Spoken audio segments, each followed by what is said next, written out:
Champions ट्रॉफीच्या 5व्या सामन्यात आज भारताने पाकिस्तानचा 6 विकेट्सने पराभव करत विजय मिळवला. गोलंदाजांच्या शानदार कामगिरीनंतर फलंदाजांनी जबरदस्त कामगिरी केली. विराट कोहलीने चौकार मारत शतक झळकावत टीम इंडियाला विजयही मिळवून दिला. 242 धावांचे लक्ष्य भारताने 43व्या षटकात गाठले. कर्णधार रोहित शर्मा आणि शुभमन गिल यांनी चांगली सुरुवात करून दिली.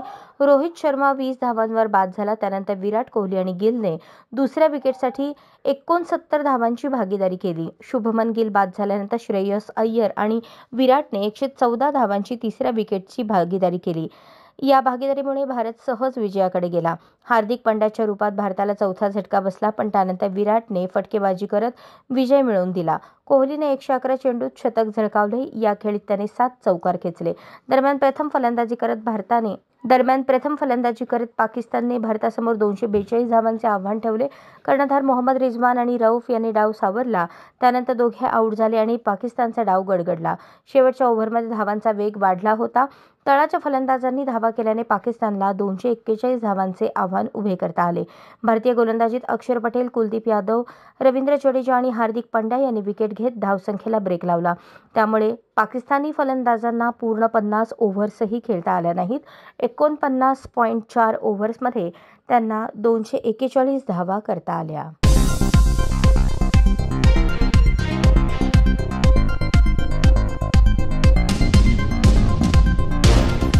दुआ तू है ममता की माँ, तू बडी खूबसूरत है मेरी माँ.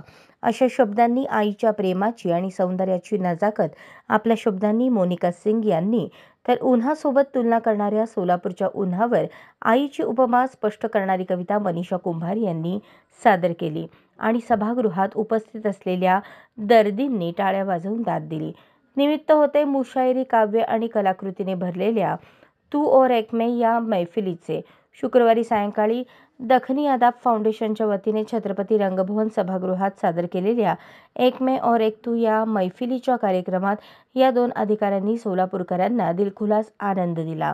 नातेसंबंध, आईचे प्रेम, प्रियकर प्रेयसीचे हळूवार गोड भांडण आणि अबोल्यातले नाते, पाऊस आणि जग रहाटीवर, ऋतूंवर मनमुराद गप्पा मारत यावेळी या दोन्ही कवयित्रींनी आपल्या अनोख्या शब्दांनी मैफल सजवली. यावेळी सोलापूरच्या उन्हाचे कौतुक करताना कुंभार यांनी आईचा पदर ही कविता तर गुलाबी इश्क या सिंग यांच्या रचनेवर अनेकांनी टाळ्यांची बरसात केली. गुलजारांच्या निवडक गझलांची आठवण, माधव दातार यांच्या बहावा ही कविता, बेख्याली ही रचना, उस रोज तू आया नहीं, तुझ तक पहुंचने के लिए, कृष्ण आणि विठ्ठलावर साकारलेल्या शेवटच्या कलाकृतीनेही रसिकांना घायाळ केले. काही जाणीवेतलं, काही मनातलं आणि काही जनातलं, काही ऐकलेलं, काही अनुभवलेलं, कवितांचा उत्सव, ऋतूंचा सोहळा, रंगांची बरसात आणि भावनांचा हिंदोळा. एक मैं और एक तू. एक मेरा दिल है. मैंने इस सोच को और तफसील से इस पर सोचा कि एक मैं और एक तू क्या हो सकता है. सोचिए कि एक मैं हूँ, एक मेरा दिल है, एक जहन है, एक मेरी सोच है, एक मेरा डर है, एक मेरा खौफ है, एक मेरी अपने आप से एक मुखालिफत है, जिसे मेरा एक शेर बखूबी बयां करता है. आईने में एक चेहरा बोलता था, एक चुप था. आईने में एक चेहरा बोलता था, एक चुप था. हो गए खुद से ही बरहम, बात इतनी सी नहीं है. बरहम होना यानी कि खफा होना, नाराज होना, गुस्सा होना. कि आईने में एक चेहरा बोलता था, एक चुप था. हो गए खुद से ही बरहम, बात इतनी सी नहीं है. ये जो अपने वजूद के साथ एक तकरार है, एक टकराव है, या फिर खुद से इश्क है, या और भी बहुत कुछ जिनको हमने एक धागे में, एक कहानी में, एक दास्तान में पिरोया है. एक मैं और एक तू. कविता, कविता आनंदाचं झाड. कविता चांगल्या विचारांची पेरणी, कविता भावविश्वाची कहाणी, अस्वस्थ मनाची भाषा, कमी शब्दात व्यक्त होण्याचं माध्यम, कविता जीवनाचा अर्थ, कविता माझी अंतःप्रेरणा, वाह। कविता एक मैं और एक तू। मौसम के चलते याद आता है कि सुबह का शाम में ढलना, फिर अंधेरे की आगोश में खोना, कोई सपना बुनना, फिर सुबह को उसी सपने की जिम्मेदारी सौंपना। धूप से छांव तक का ये सफ़र, सुबह से रात तक का ये सफ़र, हिजर से विसाल तक का ये सफ़र, कई मरहलों से गुज़रते हुए एक नए मकाम पर इन्हीं मौसमों की यादों को पिरोते हुए हमारी ज़िंदगी पहुंचती है, हमें आवाज़ देती है। एक मैं और एक तू। और आज इस शानदार महफिल में जो सजी है आज की महफिल, इसमें हमारे CP sir, Shri Rajkumar sir और रम्या कन्नन मैम यहाँ आए हैं हमारे लिए अपना कीमती वक्त सर आपने दिया है। बहुत बहुत शुक्रिया आप दोनों का। और ये महफिल आप दोनों की वजह से आज यादगार रहेगी।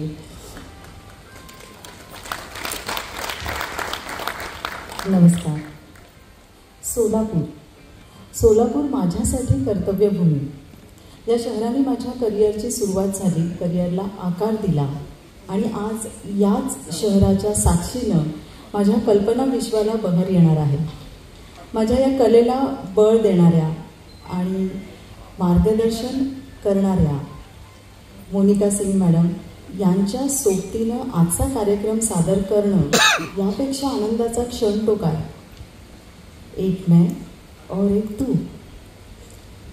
मैं और मनीषा, मेरी दोस्त मनीषा, हम लोग उर्दू और मराठी ऐसे दोनों ज़ुबानों से गज़लें, नज़में, कविता पेश करने वाले हैं। एक मेरा शेर है जो उर्दू और मराठी ये दोनों ज़ुबानों का जो रब्त है, जो रिश्ता है, उसको बयां करता है कि मेरे लिए ये दो ज़ुबानें क्या मानी रखती हैं। क्योंकि जब मैं बड़ी हुई, मैंने ग्रेजुएशन मेरे रूटीन जो मेरे फैकल्टी थी उससे किया और बाद में मैंने उर्दू सीखी, उसमें बीए किया, बाद में जब मैं एसडीएम थी तब एमए किया। और वो जो एक मराठी में मेरा जो पूरा जो एजुकेशन है मराठी में हुआ और बाद में मैं उर्दू की तरफ जब माइल हुई।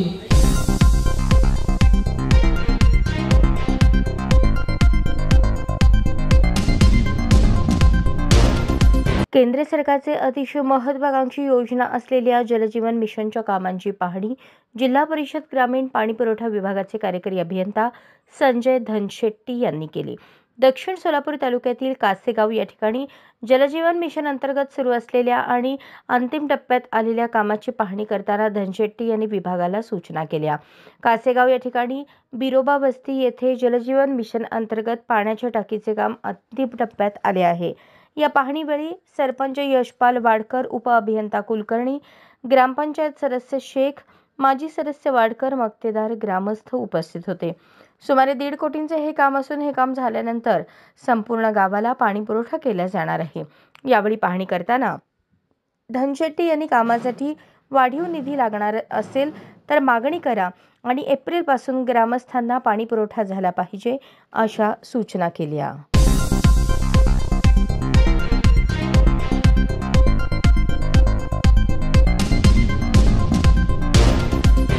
रयतेचा राजा श्रीमंत श्री छत्रपती शिवाजी महाराज यांची यंदाची जयंती मोठ्या उत्साहात आणि जल्लोषमय वातावरणात साजरी करण्यात आली।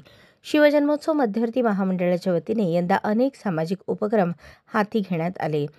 यावेळी शिवजन्मोत्सव मध्यवर्ती उत्सव अध्यक्षपदी काँग्रेस पक्षातील युवा नेते तथा वडार समाजातील सामाजिक कार्यकर्ते सुशील बंदपट्टे यांना संधी देण्यात आली होती। ही निवड बंदपट्टे यांनी सार्थ ठरवल्याचे पाहायला मिळाले। शिवरायांच्या या मावळ्याने यंदाचा उत्सव चांगलाच चर्चेत ठेवला।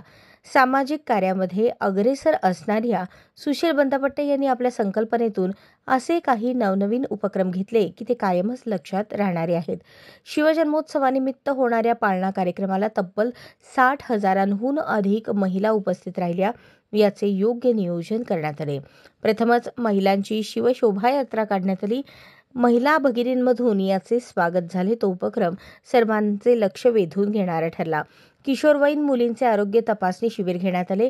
कुस्ती स्पर्धांचे सुद्धा प्रथमच आयोजन केल्याचे पाहायला मिळाले. कुस्ती आणि पाळणा सोहळ्याचे पहिल्यांदाच लाईव्ह प्रक्षेपण करण्यात आले. किशोरवयीन मुलींसाठी गुड टच बॅड टचचे शिबिर झाले. छायाचित्र स्पर्धा राबवण्यात आली. प्रथमच रील स्पर्धा घेण्यात आली. बांधकाम कामगारांसाठी नवीन नोंदणी आणि नूतनीकरण शिबिर घेण्यात आले. मध्यवर्ती महामंडळाचे ट्रस्टी यांच्या मार्गदर्शनाखाली उत्सव अध्यक्ष बंदापट्टे यांनी यंदाच्या शिवजयंतीचे योग्य प्रकारे नियोजन केले.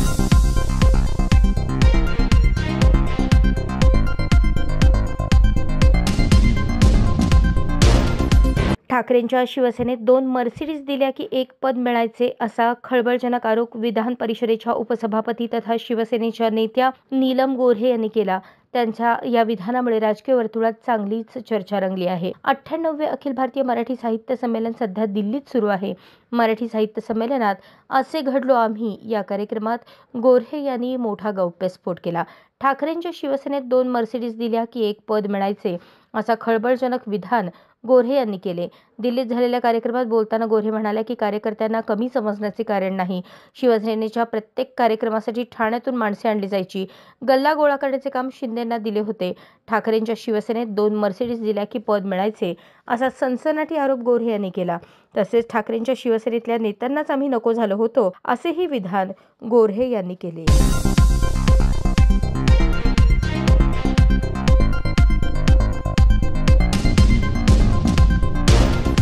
राज्यात एक संतापजनक घटना घडली आहे.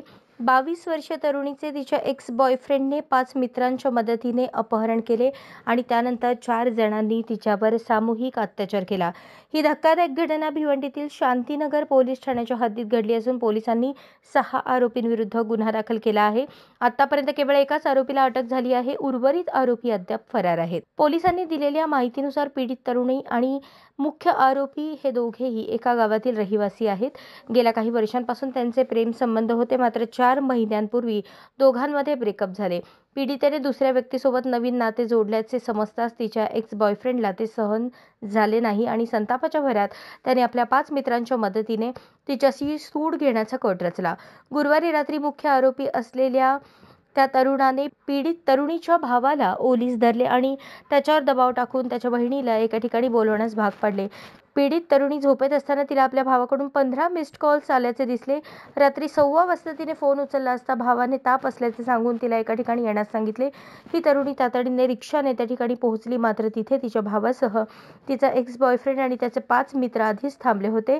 त्यांनी तिच्या भावाला आणि रिक्षा चालकाला बेदम मारहाण केली. त्यानंतर जबरदस्तीने तरुणीला रिक्षात बसवून आरोपींनी तिला एका शाळेच्या मागील जंगलात नेले.